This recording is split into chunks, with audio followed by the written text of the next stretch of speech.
Évangile selon saint Luc. L'ange du Seigneur lui apparut, debout à la droite de l'autel de l'encens. À sa vue, Zacharie fut bouleversé et la crainte le saisit.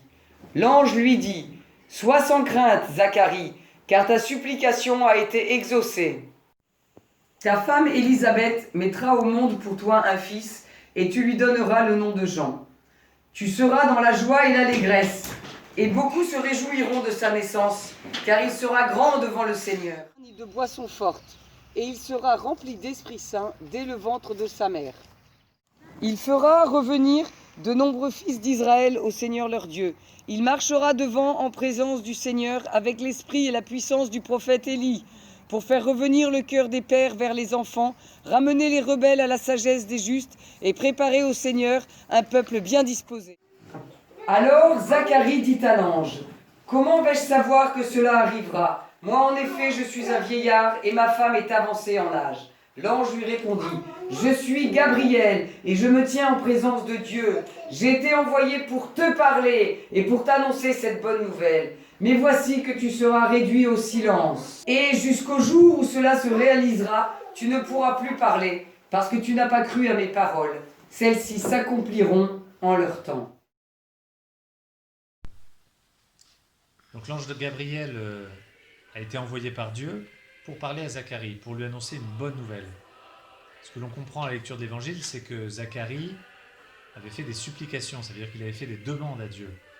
Donc il était en conversation avec le Seigneur. Il lui demandait des choses et il attendait les réponses de notre Seigneur.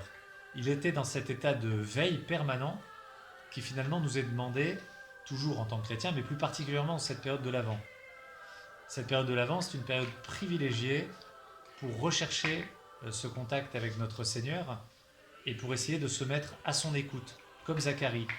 Parce que le Seigneur frappe à la porte de notre âme, il cherche à nous parler, à nous annoncer des bonnes nouvelles, à nous transmettre sa paix et sa joie. Encore faut-il que l'on prenne un peu le temps de l'écouter. Alors comment écouter le Seigneur dans cette période de l'Avent ? Chacun va trouver sa façon de le faire, son chemin. Une des façons est de prendre quelques minutes, peut-être le matin ou le soir si on ne peut pas les prendre le matin, pour lire la parole, puisqu'à travers la parole, chaque jour, à travers l'Évangile, chaque jour le Seigneur nous parle. Donc prendre quelques minutes pour écouter la parole de Dieu qui est pour nous aujourd'hui, et puis prendre peut-être le temps de la méditer un petit peu, de chercher, se dire ce que le Seigneur veut me dire à travers cet Évangile aujourd'hui, qu'est-ce qu'il veut me dire pour moi dans ma vie. Peut-être que cette période de l'Avent, c'est une période de veille, c'est peut-être une très bonne occasion aussi d'être en veille de son frère, puisque le Seigneur nous parle aussi à travers nos frères. Ça peut être l'occasion d'échanger en famille ou avec des amis sur ce que signifie cette période pour nous et la façon dont le Seigneur s'est manifesté dans la vie de l'un ou dans la vie de l'autre. Excellent moment pour échanger. C'est peut-être aussi une période où on peut être plus attentif aux personnes qui n'ont pas la chance, finalement pas la grâce de vivre cette présence de Dieu au quotidien, des personnes qui souffrent particulièrement, qui ont perdu un emploi, qui sont malades ou qui sont seules et qui, dans toute cette période, vont vivre cette période qui peut être très réjouissante, hein, cette période de l'Avent qui conduit à la période de Noël, période où souvent on est in fine en famille. Eh bien, ça peut être un bon moment pour aller se dire, allez, j'appelle un tel ou j'appelle un tel qui a besoin d'une présence, qui a besoin d'un soutien. Et puis, même si ça n'est pas facile en ce moment, à cause du confinement, c'est une période où on peut quand même essayer de vivre les sacrements, d'en vivre plus intensément.